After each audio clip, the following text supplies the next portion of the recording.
জয় হিন্দ বন্ধুরা, জয় হিন্দ। আশা করছি তোমরা সবাই ভালো আছো। আমি আহমেদ আলী খান এবং তোমরা দেখছো তোমাদের নিজস্ব চ্যানেল ইন্ডিয়ান ফোর্স একাডেমি।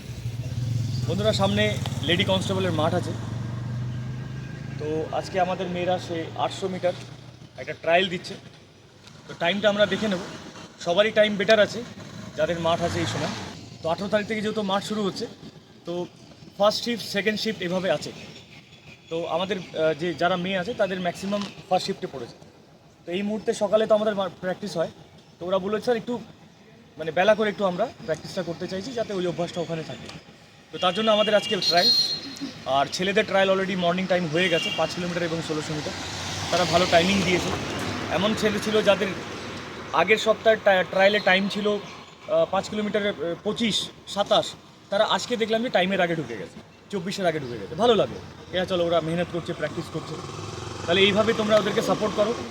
যারা নতুন আছো চ্যানেলে অবশ্যই সাবস্ক্রাইব করো, ভালোবাসা দাও, দিচ্ছ, থ্যাংক ইউ ভেরি মাচ। যদি ভর্তি হতে চাও চলে এসো, হেল্পলাইন নাম্বার আছে, সমস্ত ইনকোয়ারি তোমরা ওখানে পেয়ে যাবে। লেডি কনস্টেবল বলো, সামনে আবার অগ্নিবীর আছে, এয়ারফোর্সে আছে, তারপর নার্সিং অ্যাসিস্ট্যান্টের একটা ওপেন র্যালি আছে, মাঠ এবং রিটার্ন পরীক্ষার coaching, and then SSC GD তো আছেই। ফ্রেশ ব্যাচ যারা একদম ধরে নাও যে তারা লেট করে আসছো, তাদের হাতে ধরে শেখানোর একদম আলাদা একটা ব্যাচ আছে। কারণ সিনিয়র ব্যাচের সাথে তোমরা খাপ খাওয়াতে পারবে না, সেখানে তোমরা প্র্যাকটিস করতে পারবে না।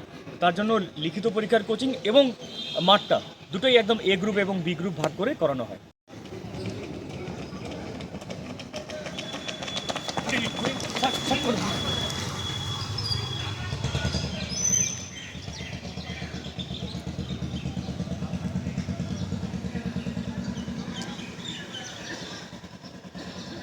আটশো মিটার ওয়েস্ট বেঙ্গল পুলিশের লেডি কনস্টেবলের আমরা রান কমপ্লিট করলাম। জেনে নেব যে কার টাইমিং কত ছিল। সঙ্গীতা টাইমিং কত? 3 মিনিট 25 সেকেন্ড হচ্ছে 800 মিটারের টাইমিং। দেখি কত ছিল আজকে টাইমিং? 3:59, মানে 4.5 মিনিট টাইম, 3:59 তার টাইমিং হচ্ছে। আরেকজনের টাইম কত ছিল? 3:50। আজকে টাইমিং হচ্ছে 3:50, মানে 4.5 মিনিটের আগেই কিন্তু মেয়েরা ঢুকতে পেরেছে। ঠিক আছে, তো এই হলো আজকের আমাদের ফিডব্যাক রেজাল্ট। আর সামনেই মাঠ আছে, যেহেতু যারা লেডি কনস্টেবলে ভর্তি হতে চাইছো, মাঠে তো আর সময় নেই। মাঠ কমপ্লিট করে যারা যারা পাস করবে মাঠে, রিটেন পরীক্ষার জন্য এসো। মেন পরীক্ষার জন্য প্রিপারেশান আমরা আলাদা করে ব্যাচ নেব। তার সাথে যারা মাঠে হয়তো ফেল করে গেলে চিন্তার কোনো বিষয় নেই। নেক্সট টাইম বেটার অপরচুনিটির জন্য সামনে ভ্যাকেন্সি বেরোচ্ছে ওয়েস্ট বেঙ্গল পুলিশে। তার জন্য যদি খাটতে চাও, পড়াশোনা করতে চাও, প্র্যাকটিস করতে চাও, হাত ধরে প্র্যাকটিস করানো হবে, হাতে ধরে পড়াশোনা করানো হবে। চিন্তার কোনো বিষয় নেই, চলে এসো। কারণ যারা নতুন ভর্তি হচ্ছে তাদের সাথে কথা বলাই, তারা আজকে 1 সপ্তাহ মাঠের প্র্যাকটিস করছে। ঠিক আছে, তো তাদের কনফিডেন্টটা তোমরা জেনে নাও। আচ্ছা, তুমি প্রথম দিন এসেছিলে, যা তুমি প্র্যাকটিস করছিলে, আজকে 1 সপ্তাহের মধ্যে কিছু পার্থক্য বুঝতে পারছো? কেমন কী পার্থক্য বলো?